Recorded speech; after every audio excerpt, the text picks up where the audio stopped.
My late mother just rose from the dead, and surprise, surprise, she's the devil. You don't know for sure that she's a thief. I know for sure she's a liar. She ran out on my father, Trudy. She left me, her own daughter. Did you ask her why?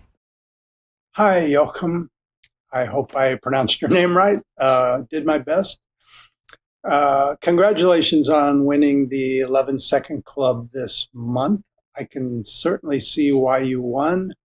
I think your animation is really sophisticated and nicely drawn, nicely animated.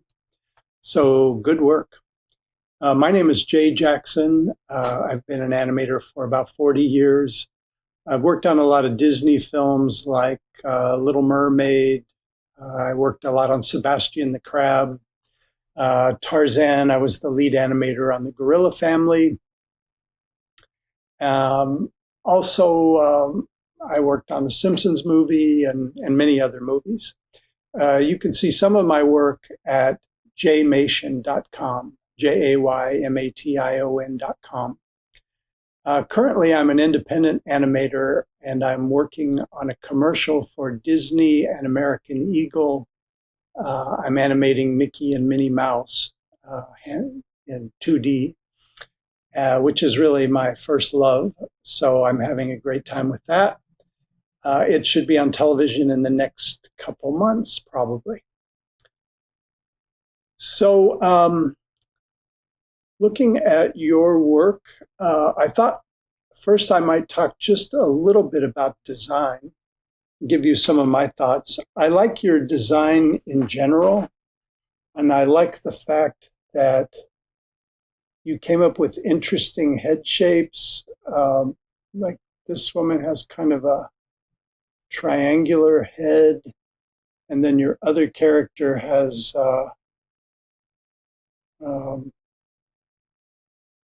kind of more of a bone-shaped hair, at least. It kind of reminds me of a bone.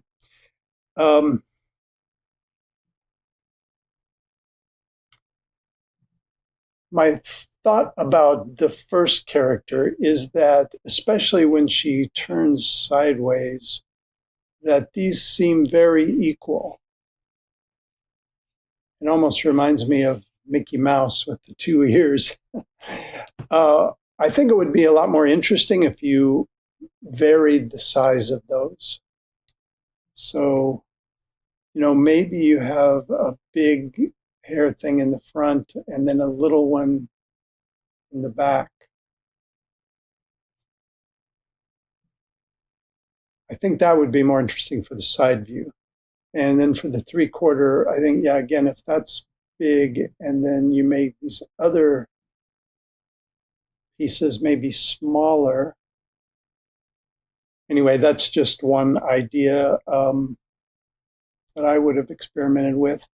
And then kind of the same with the other character. I was thinking there was a side view. Maybe she's always 3/4. Anyway, and maybe this would make them, okay, so sorry, I'm interrupting myself.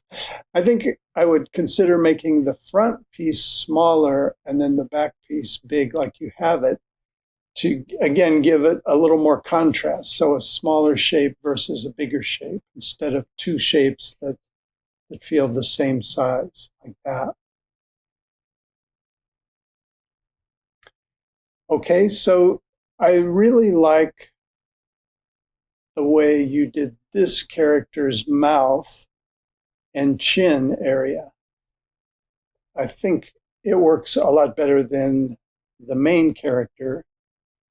If we go back and look at her, and I appreciate the fact that it looks like you start with a circle, which is smart, and I start almost every character that way. And I always recommend that to my students. I forgot to mention I'm teaching a 2D animation workshop at Animation Mentor, and I have a more advanced class coming up in November. But anyway, I always teach my students to start with a circle and then draw these lines, and then to put the eyes on that line, and of course the nose and mouth kind of fit on there as well. But normally, I also add in a little bit of a chin at the bottom.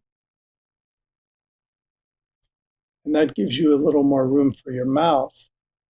So the thing that kind of bothers me about this character is that she has no chin. And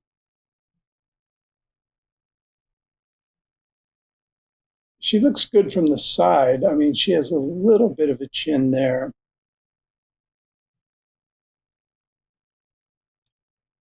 I think what bothers me the most is when she opens her mouth, like here, for example, it's like she has absolutely no chin. So I would, if I were you, I would give your character a little bit of a chin like that, and then her mouth can be closed like that. And then when you open it, I kind of went too far there, but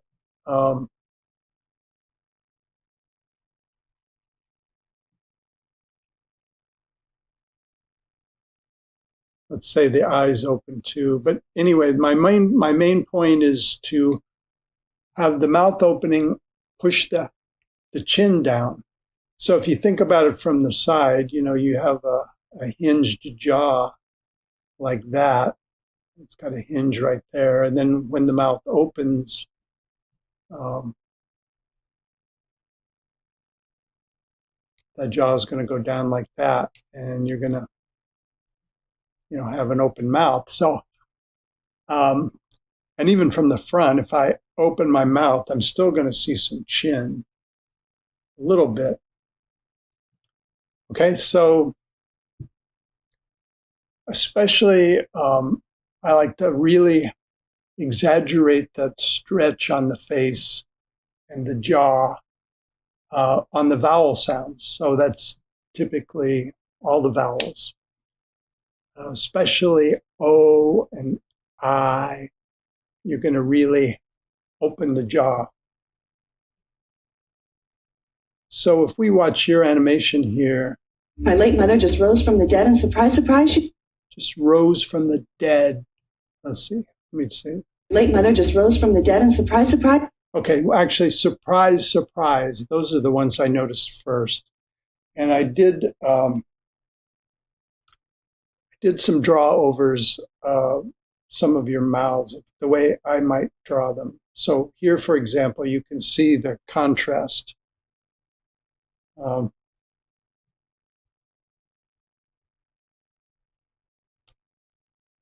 me see if I can go from there to there. Now that kind of gives you the idea that I'm thinking of, or there as well. So you generally want to think of the top part of the head, or sort of the cranium, as being very solid, but the lower part of the face can stretch and squash more. So down here, it can have a lot more variety. Hopefully you understand what I'm saying there.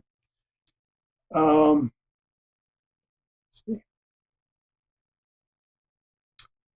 Late mother just rose from the dead and surprise, she... Okay, so do you see the difference there when she has surprise? I really exaggerated it. I maybe went too far, but I wanted to be sure to make my point. So there you get a nice whole change of shape to the head. You go from a shape that's more like that to a shape that's more, I didn't give myself enough room. A shape like that to a shape more like that. So it's basically squash and stretch, right?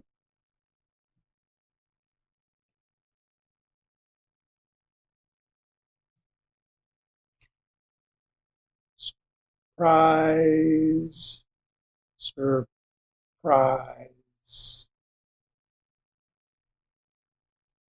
So I have a good example for you from Rescuers and from Milk Call, who was one of the best draftsmen at Disney. So let me just show you a little bit of this scene.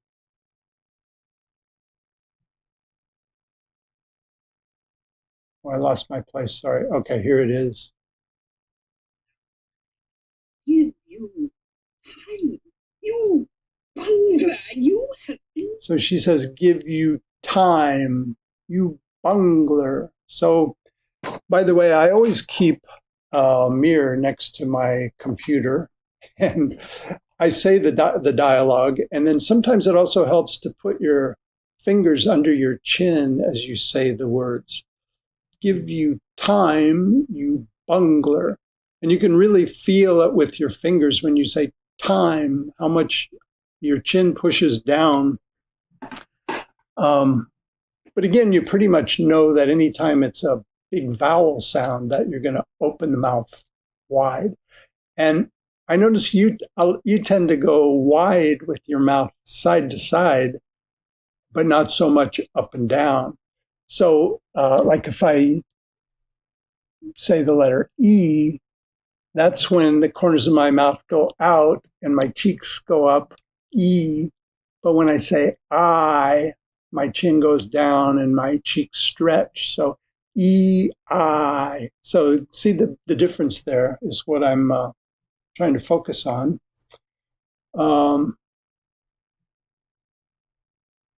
This is kind of nice and clear. Her mouth is, I wish her chin were kind of drawn in every drawing, but anyway, you'll still see here when she opens her mouth wide that it pushes her chin down.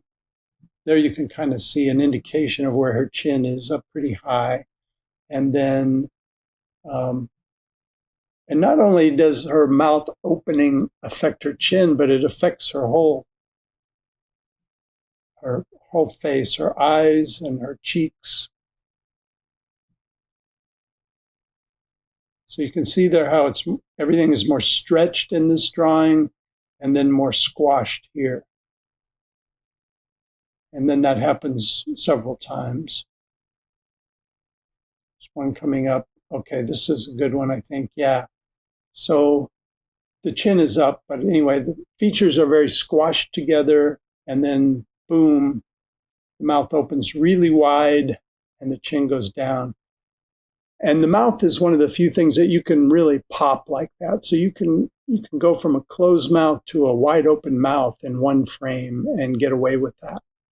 And then, you can have some slow ins and slow outs, but if you have too many in-betweens in a mouth opening and closing, it looks kind of mushy. So you want to have it pretty extreme timing-wise. I think you did pretty well with your timing. So it's more a matter of just exaggerating the drawings. I was going to show you one more example of from Rescuers of the mice. Let's see.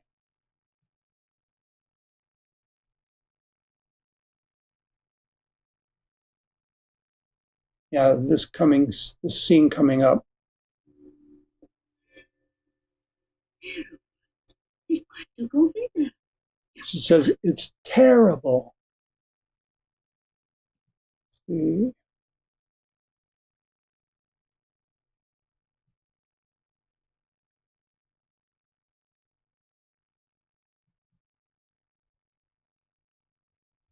There we go. So here you can feel like the face is kind of squashed a bit. The cheeks are squashed. The mouth is up close to the nose. And then she says, this vowel sound. Notice how, again, the mouth opens wide, but you still see a little bit of the chin down there. You can find this on YouTube, by the way, if you're interested. If you just look up Medusa from the Rescuers, I believe. It's really great to study it. Okay, so we talked about surprise, surprise. And then there's some other examples here. What is she saying here? She's a liar. Liar. Yeah, so I really felt you needed a stronger accent on the I of liar. And when you say that, when I say liar. So I open really wide and then I kind of go back into a pucker. Liar.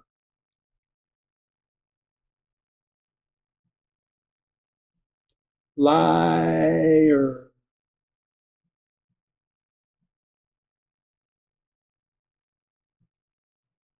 And then I forgot what she's saying here. Father, Trudy. Father. So that's another one. Yeah, father.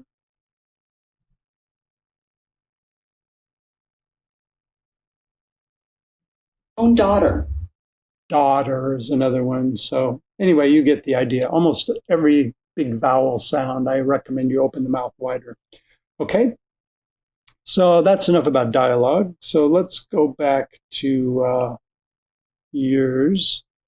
So one other thing I wanted to mention is the arm gestures. I think you know this and you did pretty well with it, but I always like to caution people to do a lot of twinning.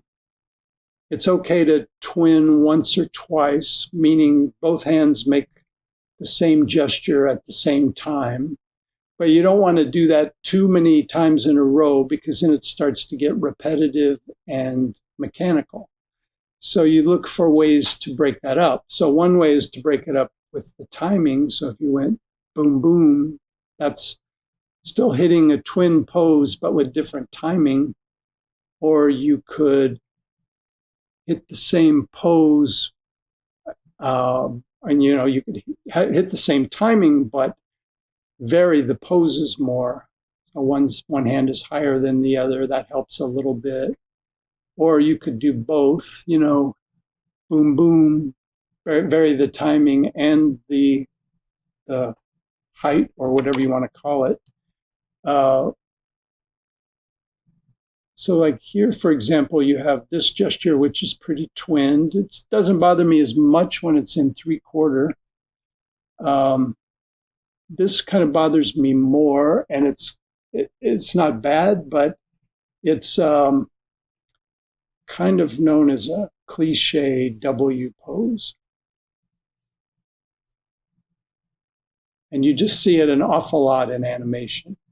And sometimes it still works, but it's something I would say in general to try to avoid, or at least avoid using it too much. There's plenty of more interesting variations you can get. Like I said, raising one arm. Should have erased that. Let's see.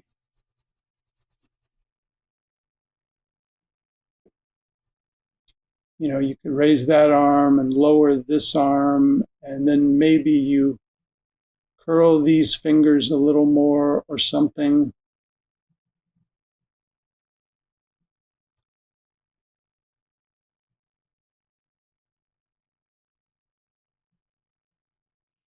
But the way I see it, you have twin there, twin, twin, twin. At least here you have an angle. So that's better than if you had both hands, lined up straight across.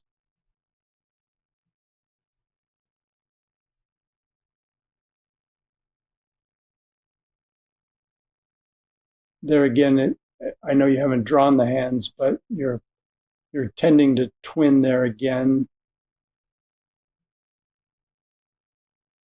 So this is a nice change where you have one arm grabbing the other arm. So I like that. And then this is nice. See that here, both arms are doing kind of the same thing, but they have different arcs and they end up in different places. So that feels nice. And then you do a twin move right there. Anyway, like I said, once in a while it's okay and it's very common, but just try to not overdo that.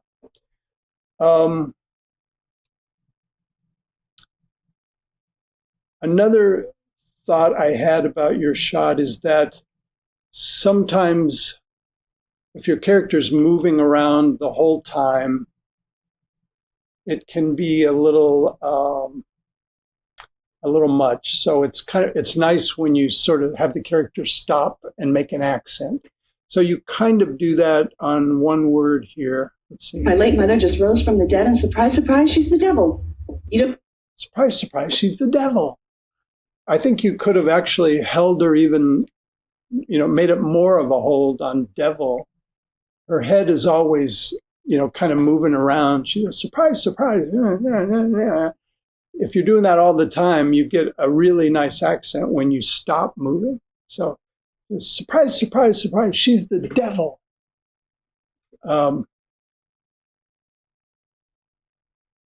you do have it to a degree. I just think I would have maybe emphasized that a little bit more. The dead, and surprise, surprise, she's the devil.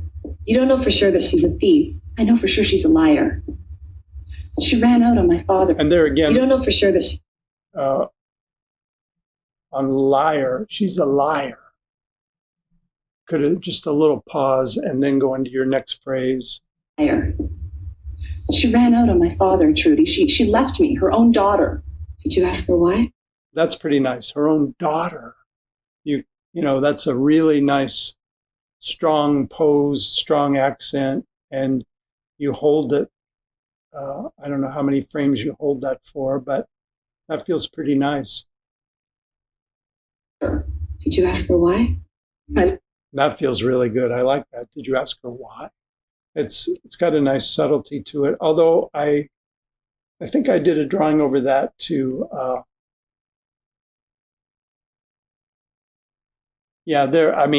don't think I did a beautiful drawing there, but I would have probably pushed it a little bit more open and pulled the chin down more. Yeah, to me, this is just kind of a little vague, maybe. Yeah, so what I'm noticing overall is that this shape doesn't change much. So again, think about getting more change from that to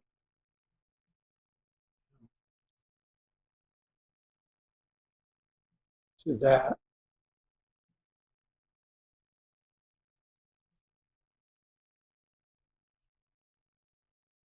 And then sometimes that actually pulls the nose down a little bit as well.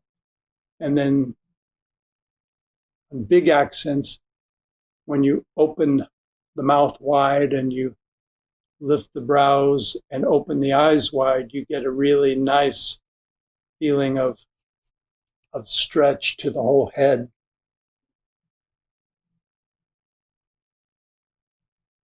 Okay, so overall, I think you did a great job. I just think you could exaggerate the squash and stretch on the jaw more.